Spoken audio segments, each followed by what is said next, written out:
As I welcomed you just this past Tuesday, where we honored a heroic individual that helped save lives, today I'm going to introduce you to the family of the victim who's in the most critical condition so that they can say a few words to us. Today we stand in sorrow and with our continued prayers for all of our victims.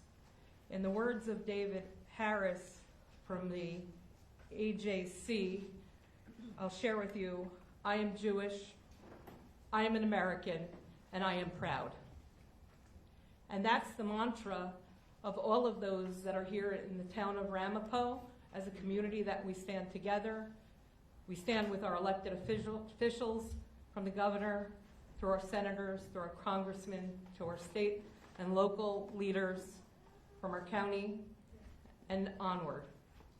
Never has this town experienced such tragedy, and may we never experience it again. At this point in time, I would like to call up Mrs. Nikki Cohn on behalf of the Newman family.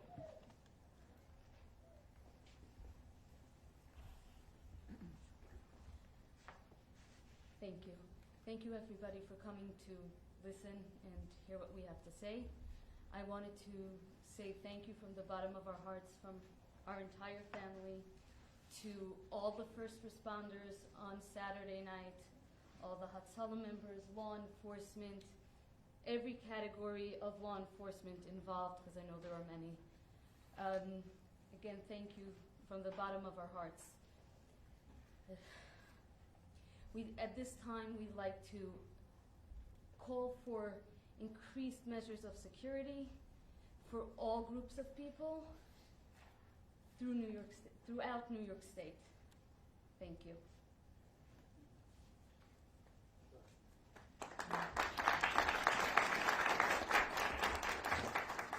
Just prior to this meeting, the family had a private meeting with our law enforcement officials, and once again, our hearts and our prayers are with you. At this point, I've been asked to call upon Mrs. Shoshana Bernstein, who has a statement from Rabbi Rottenberg, where the event took place.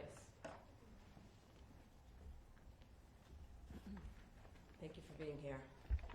Statement from Rabbi Chaim Rottenberg, thanking law enforcement, public officials, and the general public. On behalf of myself, my family, and the entire congregation, I would like to take the opportunity to publicly thank the numerous law enforcement agencies for their ongoing support, protection, involvement, and concern over the past week. The visits from elected officials across the spectrum have truly bolstered our community and are greatly appreciated. In addition, we have seen support and gestures of kindness from the general public, people who have come to show solidarity, bring flowers, and call with messages of care and concern. Every single act of kindness has brought more light to a very dark time. As you would imagine, the trauma and grief of the victims, our immediate community, the entire Monsey, and in fact Jews across New York and the world, is overwhelming. As we move forward in the days ahead, it is gratifying to know it is under God's continued protection, along with the protection and service of all the agencies charged with our security. We continue to pray for the victims and for a world where mutual respect overtakes hate. Thank you.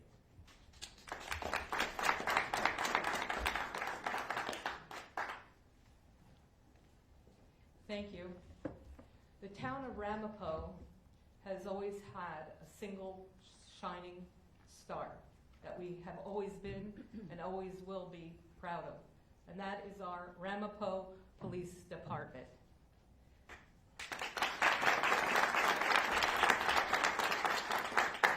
They have always been there for us.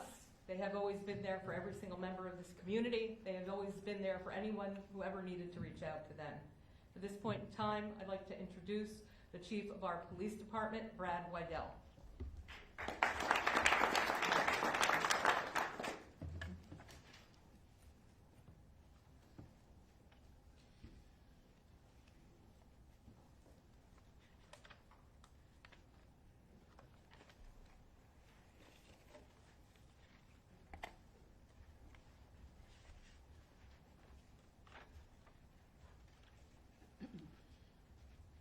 afternoon.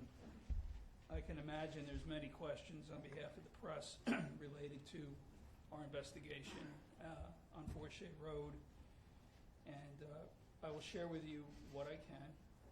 I understand the desire from the community, from the media, for information. I can appreciate that.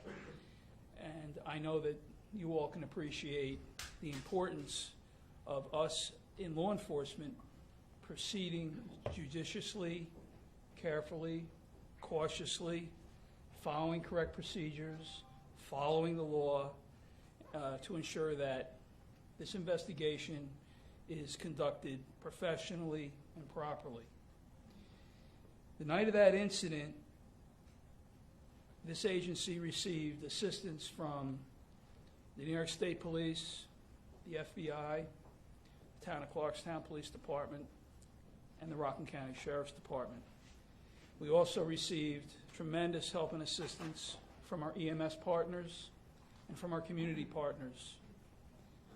And more importantly, we received the key to the case, the break in the case, from a member of the public, being confident enough in sharing with the police department the information that he had gleaned, specifically the vehicle and the plate number. That's critical. That community involvement, that information from the public. Absent that, this should be a much more difficult press conference for me, although it is very difficult to do, because fortunately, in this case, we quickly apprehended the person that we believe is responsible for this horrific attack in our town. And we did it with help from the public and from our law enforcement partners. I am not shy to ask for help. We don't push away help from any agency that offers it to our department.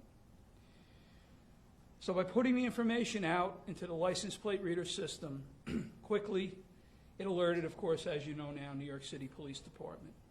It told them two things. It told them that an individual who was wanted for a horrific attack in Muncie was in their city, and it also told them that a bad guy who did something horrific in another area was in their city. So the LPR serves two purposes. One, to apprehend people, and two, to let law enforcement know there's a bad guy coming into your jurisdiction.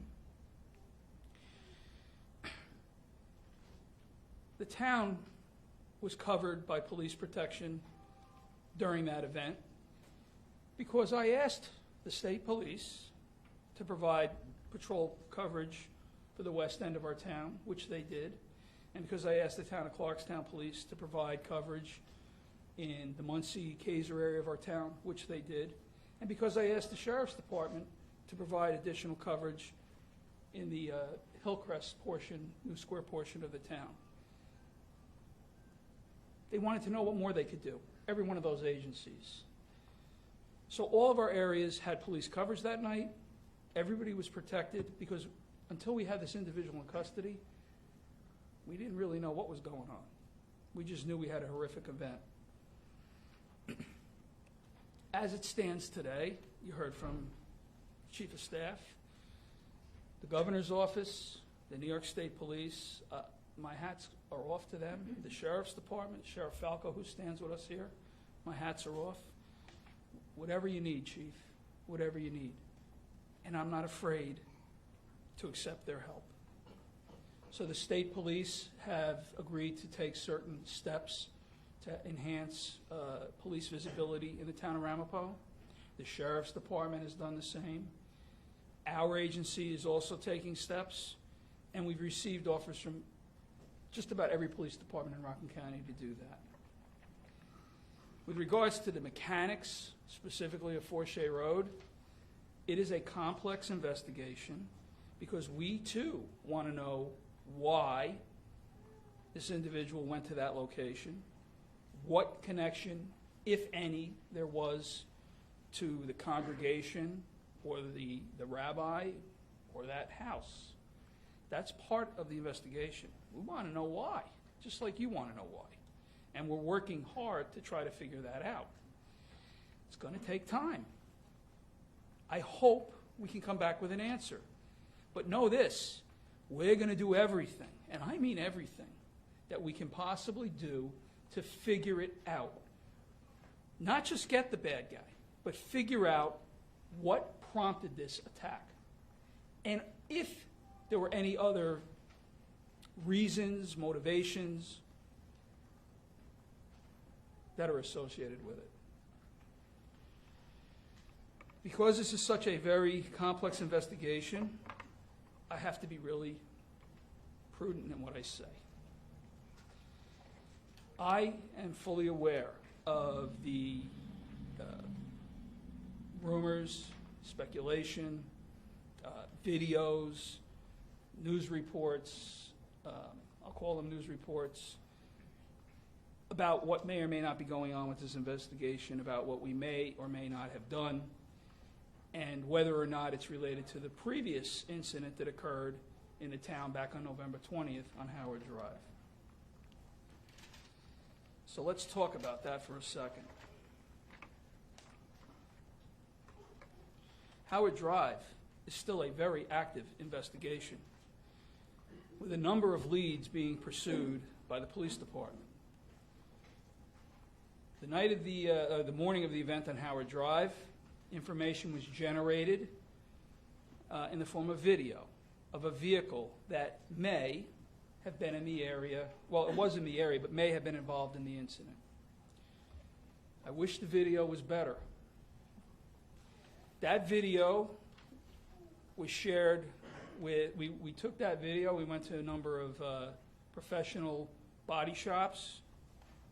What do you guys think? They thought it might be a pilot. Thought it might be a pilot. Not that it is a pilot. We then went to the FBI with the video, and we said, can you enhance this video? And they worked very hard to try to get us something better on the video we had. Even with the best enhancement tools available from the FBI, at this moment in time, I cannot stand here and say definitively that it was a Honda Pilot. And neither can the FBI. This is very important because I cannot say it was a Honda Pilot. Looks like it could be one.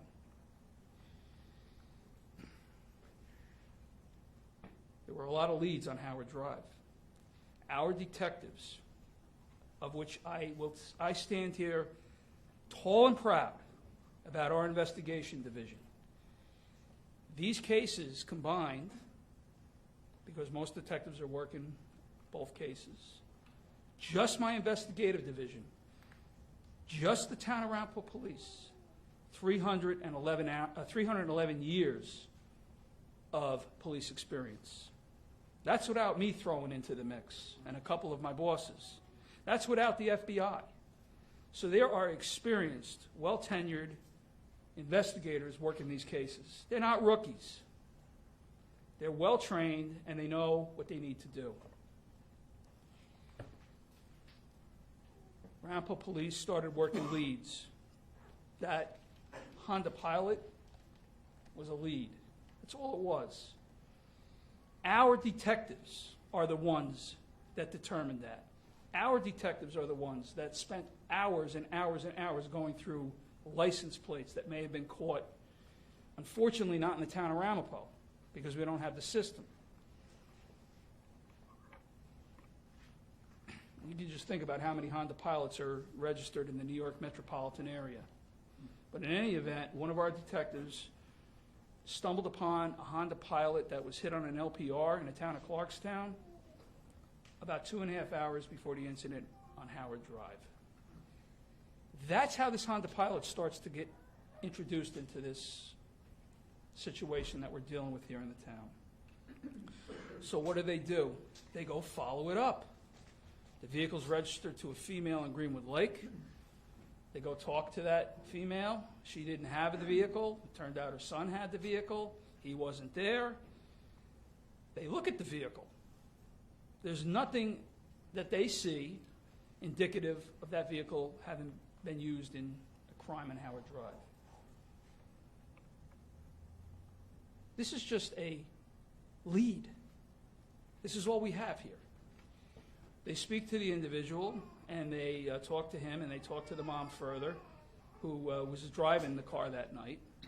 And it turns out that he's the same individual that committed, or allegedly committed, the acts on Forshey Road. Okay? But we didn't know that at that time. We didn't know anything at that time. And we had no evidence. And we had no probable cause to do anything other than follow a lead. Okay? Which we did. And it didn't go away. It was kept in the lead sheet system. The members of our agency, our detectives, and members of the FBI all knew about the lead. Forshey Road happens. This individual is taken into custody by NYPD, and we hear the name, and the detectives go, wait a minute, isn't that the guy we interviewed from Greenwood Lake? And the answer is yes. Now, with that information and the fact that we now have him involved in a criminal act, we are able to obtain a federal search warrant for the vehicle, which we were not able to obtain prior to Forshey Road. So that vehicle was taken into custody with the FBI. It was in conjunction with our agency. Our detectives in the FBI have gone through that vehicle, and I can tell you that nothing was taken out of that vehicle. Certainly not some of the stuff that's being reported. The vehicle is still being examined forensically for any, we'll call it, say, trace evidence of any kind of connection, if there even is one, to our incident down on Howard Drive.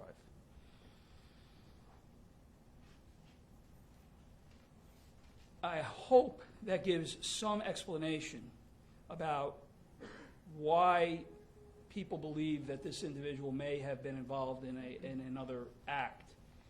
But I have no evidence at all at this time to indicate that. None. As I said the first time we talked, we have to operate with evidence. As I said the first time we talked, this chief never said that the incident on Howard Drive was not a hate crime. I simply said we have no evidence to support that contention. And I made it very clear that if we got that evidence, that would certainly be something that could change the equation. That's the world I live in. I have to live in the legal world, not in the speculative world like others, live in. We're doing the best we can. Nobody should think for a second that we don't want to bring to justice the individual or anybody who may have been involved in what happened on Howard Drive. That's also a massive investigation with help from the FBI. I share this information with you because I have been authorized to do that. My counterparts at the FBI and I talk all the time, and I explained the difficulties that I'm having with regards to this, I'll call it information overload. And we made a decision together that it would be appropriate to share what I just shared with you. Nothing more, nothing less. Okay? I think at this point, I think you have another speaker. I appreciate everybody's time and patience, and thank you very much.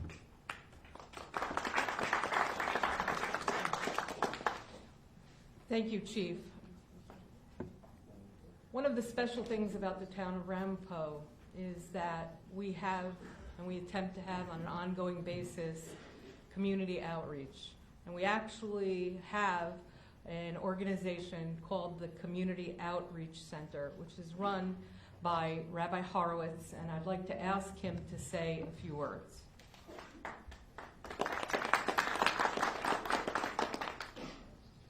Thank you, Mona. First, I would like to thank, on behalf of the community, the supervisor spec, chief of police, and sheriff, and all law enforcement that have been working tirelessly since Saturday night, since this horrific tragedy, and they've been working around the clock. They've been assuring the community and working out there. Earlier today, the supervisor along with Mona met with school leaders, private school yeshiva leaders here in the community, to hear from them what they need, and assured them that the town is out there adding security, adding police with the state police and the sheriff. I'm going to be very brief, but I would like to ask permission from the media and all in attendance. Since in the Orthodox community, as you all are aware, there are many children and many families that their home language is Yiddish. I would just like to brief them in Yiddish for just a minute or two, just to update them what the chief has just said, so they are aware and they can share it with their children.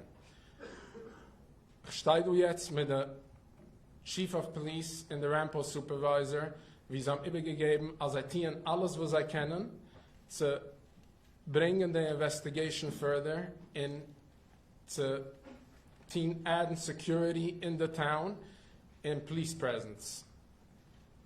Und so haben wir gesehen über die letzte paar Tage, als auch Menschen du anstutz, als auch elected officials kommen heraus und reden, but the chief sagt, als hat zugelegt actual presence of police. Und nicht nur reden, es ist du police presence in the community. So dann wir sehen the state police, wir sehen the sheriff, wir sehen the town police.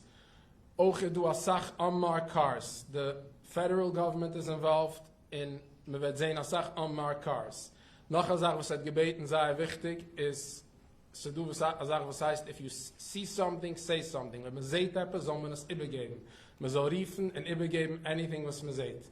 In Avada darf man gedenken, als Hinai Layunim Layishan Shema Yisroel in the Beshefer Heatons and with the protection of the town of Ramapo, this town has been one of the safest towns and it will return that way. We will be a safe town and we appreciate again all their work. Thank you.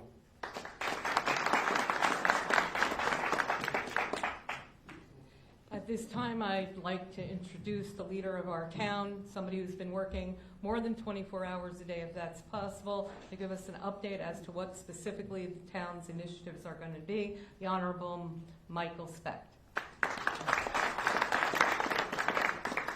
Thank you, Mona. The way the United States looked at the world changed on September 11th, 2001. That was when we woke up to the threat of international terrorism, and we realized that things had to change. The things we took for granted had to be reviewed, and we had to become ever vigilant against the threat of terrorism. Well, December 28th, 2019 was Ramapo's own version of 9/11. We will never view the world the same since, and we will never act in the same way since. We will take every precaution to keep our community, make our community safer, and keep our community safe. Ms. Cohen asked when she spoke that everything can be done to make everybody throughout the community and throughout the state safer, and that is our goal. We have short-term and long-term initiatives in place or about to be put into place to do that. On the short term, as Rabbi Horowitz had mentioned, we have increased our police presence throughout the town. We have added additional patrols. We've added additional police sector cars to make sure that we have a greater presence and a greater visibility on the streets. We want our residents to be safer, and we also want them to feel safer. And to do so, they have to see the police are out there on a daily basis in front of their homes, their places of worship, their schools, their stores, wherever people may need protection. We have been fortunate to have partnerships with the sheriff, with neighboring towns such as the town of Clarkstown, with the state police, all of whom have lent their aid in adding to our patrols and enhancing our safety, and we were very grateful for that help.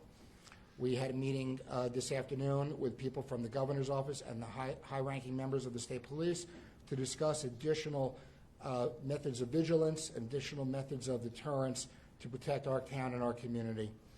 We want to make sure that no place of worship, be it a synagogue, a church, a mosque, a Hindu temple, or any place or any school, ever suffer the bloodshed that occurred this past weekend on Forshey. In addition to the increased police patrols and police physical presence, we are going to install license plate readers ringing the town. Every entrance and exit road from the town, we intend to have a license plate reader, as well as within the town. As we know, this individual was apprehended due to the fact that license plate readers are installed on the George Washington Bridge and in the city of New York, and he was captured very shortly once he got off the bridge. By having license plate readers in the town, we might have been able to stop him before he even left the town of Ramapo, before he left Muncie.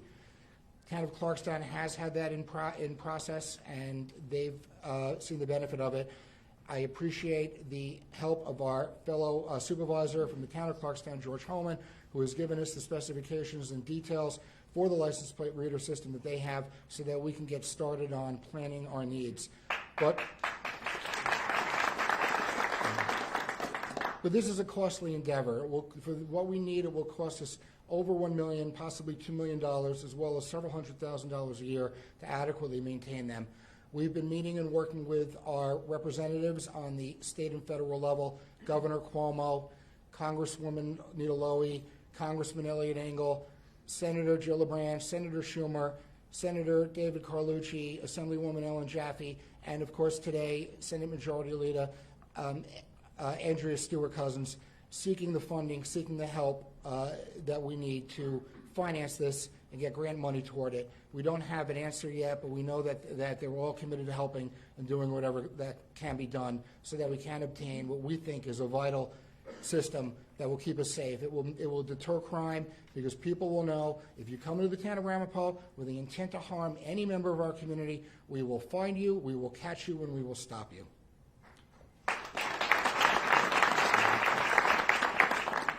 We also want to increase the lighting throughout the unincorporated town of Ramapo, as well as install surveillance cameras through the town in order to monitor illegal or dangerous activity and be a preventative measure. When it comes to the cameras, when it comes to the LPRs, license plate readers, these are not to spy on people, these are not to issue traffic tickets, these are to be used solely for law enforcement means to deter and apprehend violent criminals.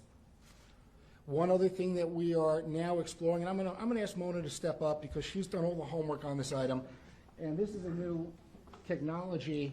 It's called the Gabriel system. I'll give a little bit of background, then I'm going to ask Mona to give the details of how it would actually work. This is a system, it's called the Gabriel system, and it's a very apt name because, as you'll know, Gabriel is known as a great guardian angel, and I think Gabriel is also known as the heavenly trumpeter. And this device acts as a guardian angel and as a siren, as a warning, the way a trumpet would act. It was developed by people who are veterans of agencies that have a little bit of experience in fighting terrorism, the Israeli Defense Force and the Mossad. The manufacturer is coming to the town of Ramapo Sunday to demonstrate it and start a pilot program. We will be the first place in the United States to use this system, and I'm going to ask Mona to explain the details.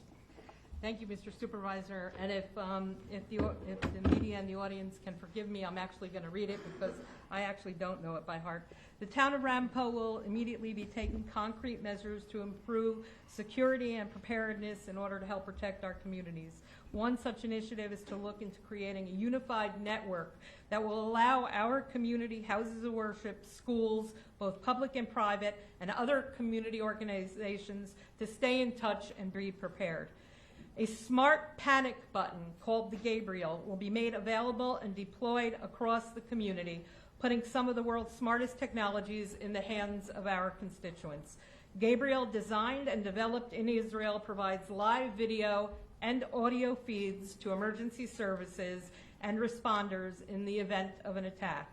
Through the use of phone apps and two-way communications, which are on every Gabriel device, mass notification alerts and regional warnings to alert are issued to other community sites, emergency services, and law enforcement.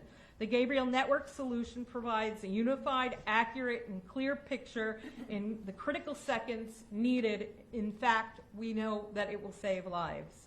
Gabriel was founded on the belief that technology can reduce confusion, help save lives, and a growing range of public safety threats. The development team included leading figures from the police, military intelligence, security, and the product is designed by educators to ensure its simple implementation and ease of use. We're hoping to bring this technology into the town of Ramapo. As the supervisor said, we will be the first municipal organization to work with the Gabriel Company, we hope, once we get the funding available for that. However, they've offered to do a pilot here. In addition to that, on Sunday, it's actually going live for the first time in the United States, and we will be there on hand to see how it works.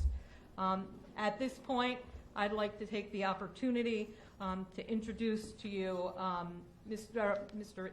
Honorable Mayor Izzy Spitzer from the Village of New Square.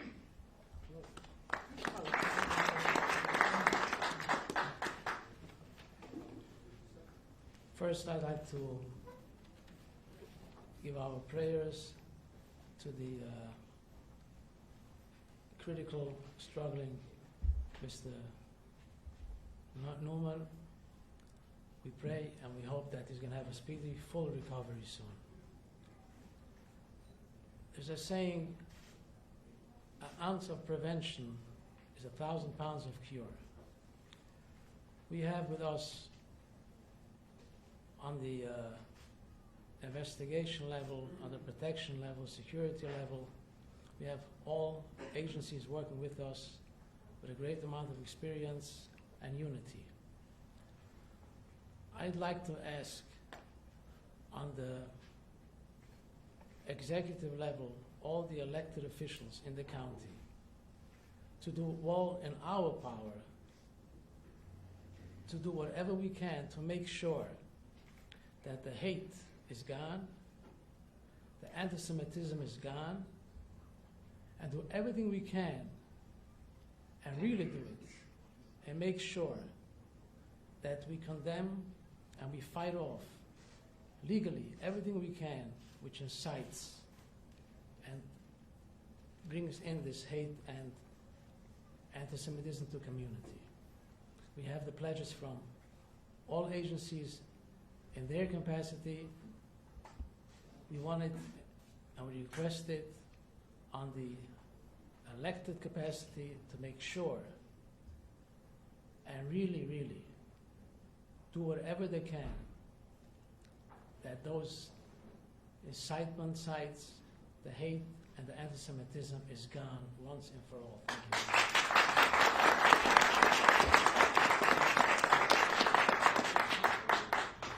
With that in mind, I would just like to make a further announcement from the town standpoint that our town council, our council members are here with us. We are going to revitalize the Ramapo Council of United Americans. The interfaith, intercultural organization shall be renamed in honor of its creator, Supervisor Herbert Reisman of blessed memory, and will be a forum to share concerns, work to find commonality, and move forward with the healing and unity process. We thank our board for supporting these efforts. With that, I'll conclude that the next conference will be when we have information vital to bring you back here. We're hopeful and we pray that that will happen sometime early next week. We thank you for being here with us. We thank you for your support. And once again, we always welcome you to the town of Ramapo, but we certainly hope it's on happier occasions. Thank you.